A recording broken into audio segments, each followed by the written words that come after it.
Rangkuman berita UFC yang menarik untuk disimak. Berita pertama datang dari event UFC 325, yaitu tentang bayaran yang didapatkan oleh para fighter. Ya, masalah bayaran memang menarik untuk sebagian fans, karena mereka jadi mengetahui berapa perkiraan hadiah uang yang dibawa pulang oleh para fighter.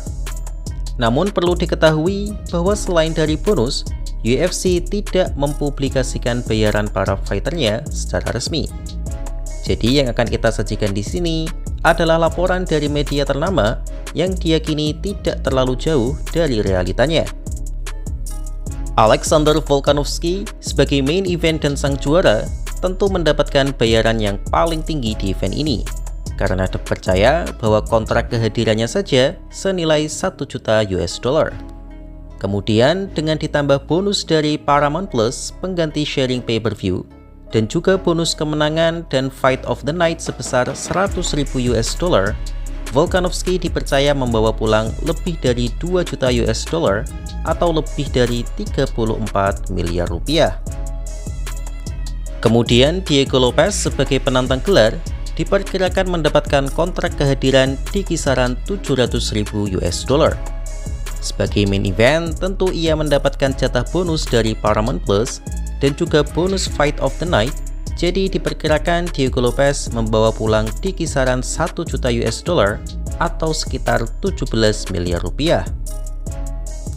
Lalu ada Dan Hooker dan Benoit Saint-Denis yang secara total masing-masing mendapatkan 855.000 US dollar atau sekitar 14, miliar rupiah dan 540.000 US dollar atau 9,1 miliar rupiah. Meskipun kalah, Hooker memang mendapatkan bayaran yang lebih tinggi karena namanya lebih terkenal dan ia adalah seorang company man yang baik. Rafael Fiziev dipercaya mendapatkan 600.000 US dollar atau 10 miliar rupiah, sedangkan sang pemenang Mauricio Ruffi hanya mendapatkan 420.000 US dollar atau setara 7,1 miliar. Itu pun sudah include bonus performance of the night. Yaps, jika kita bandingkan dengan bayaran fighter di event sebelumnya, justru event ini mendapatkan bayaran yang lebih kecil. Padahal event UFC 325 memperebutkan sabuk undisputed dan UFC 324 hanya sabuk interim. Ini menunjukkan bahwa dalam masalah uang, UFC hanya akan memberi bayaran terhadap seberapa besar penonton dan hype event, bukan seberapa bergengsi gelar yang diperebutkan. Dan saya pun setuju jika hype UFC 325 kalah tinggi jika dibandingkan hype UFC 324. Meskipun secara gengsi, tentu saja UFC 325 lebih tinggi. Berita kedua datang dari fighter idola kaum British, yaitu Paddy Pimblett. Petarung nyentrik asal Liverpool ini akhirnya tampil di media sosial setelah ia dikalahkan dengan brutal oleh Justin Gaethje minggu lalu. Paddy mengatakan bahwa pertandingan melawan Gaethje telah menjadi pelajaran bagi dirinya, bahwa terkadang rencana tak sesuai dengan realita. Ia menyinggung perkataannya sendiri sebelum fight, bahwa ia berjanji akan membuat muka Justin Gaethje babak belur dan merubah muka Gaethje di akhir pertandingan mereka. Dan ternyata yang terjadi adalah sebaliknya, dan dia pun tertawa dengan omongannya sendiri. Well, menurut saya ini respon yang luar biasa dari Paddy, bahwa memang untuk menaikkan hype pertandingan, terkadang trash talk memang diperlukan, dan ketika trash talk tak sesuai dengan realita, ia tanpa malu mengakui bahwa itu adalah kesalahannya sendiri dan tertawa sendiri dengan perlakuannya. Dalam hal ini, tentu saja saya respect dengan Paddy, dan sejauh ini trash talknya yang ia lakukan, ia hanya fokus pada fighternya saja dan tidak membawa unsur di luar oktagon seperti agama, keluarga, maupun unsur sensitif lainnya. Dan trash talk maupun trolling memang diperlukan, karena jika semua fighter respect dan tidak ada yang trash talk, maka industri UFC akan sangat tidak menarik untuk disimak. Di kesempatan yang sama, Paddy juga mengungkapkan, meskipun sempat mengalami rasa sakit hebat, saat ini cedera luar yang ia alami sudah membaik dan hanya menyisakan beberapa lebam saja di wajahnya. Menurutnya, kerusakan yang paling serius justru ada pada bola matanya, karena memang Justin Gaethje 2 kali melakukan colok mata.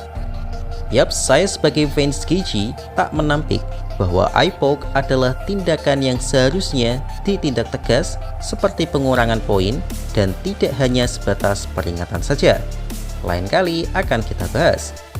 Namun yang saya tidak setuju dari ucapan Paddy adalah ia menyebut bahwa Justin Gaethje yang ia lawan adalah Justin Gaethje versi terbaik dalam karirnya. Well, jujur saja tanpa disrespect untuk Paddy, menurut saya, jika yang dilawan Paddy adalah versi terbaik Justin Gaethje atau di masa primanya, saya bisa bilang wajah Paddy akan jauh lebih hancur dan bisa saja ia malah kalah KO. Paddy pun berencana untuk kembali ke gym sembari berdoa agar Gaethje menang atas Topuria sehingga ia bisa membalaskan kekalahannya nanti. I did say before the fight, I want to make his face look different, and for a couple of days he made my face look different. Congrats to Justin Gaethje. I did say before the fight, I want the best version of Justin Gaethje, and Justin Gaethje turned up. Hats off to him. In our sport, you can't win every fight. If you don't lose, you learn, and I've learned a lot from that fight. The one thing what has made me laugh though, I did say before the fight, I want to make his face look different, and for a couple of days he made my face look different. You know, I'll be back in the gym tomorrow. People think I'm gonna have to take the rest of the year off. I'm not. I'll be fighting in the summer. I hope he wins the undisputed title off earlier, and hopefully we can run it back, because there's a couple of things in that fight what have pissed me off. Berita selanjutnya adalah berita hiburan yang datang dari sang raja pound for pound Islam Makhachev. Dalam suatu partai MMA, Makhachev bersama Khabib mendatangi event tersebut, dan tentu saja sebagai sang petarung terbaik di planet era ini, Makhachev mendapatkan sambutan yang luar biasa dari sang MC. Namun konyolnya, ketika namanya disebut, kameramen justru malah menyoroti Khabib. Khabib pun secara spontan melakukan gestur pada kameramen untuk menyoroti Makhachev, tapi kameramennya tampak tidak mau. Well, saya tidak tahu ini bentuk trolling atau memang kameramen tidak tahu yang mana Islam Makhachev, tapi menurut saya ini tentu saja lucu, tapi agak kasihan dengan Makhachev. Karena selama bertahun-tahun lamanya, namanya tenggelam karena bayang-bayang Khabib. Masa iya setelah Khabib lama pensiun dan saat ini ia sudah melampaui prestasi Khabib di oktagon, namanya masih tenggelam oleh Khabib? Walaupun Makhachev sendiri tidak mempermasalahkan itu karena Makhachev sangat menghormati Khabib sebagai seniornya. Tapi tetap saja, seharusnya sebagai fans MMA, kita perlu lebih respect pada Makhachev. Khabib sendiri sudah berusaha semaksimal mungkin mempromosikan nama Makhachev, dan memang petarung seberbakat Islam Makhachev pantas mendapatkan sorotan itu. Jadi bagaimana menurut kalian? Current UFC welterweight champion Islam Makhachev.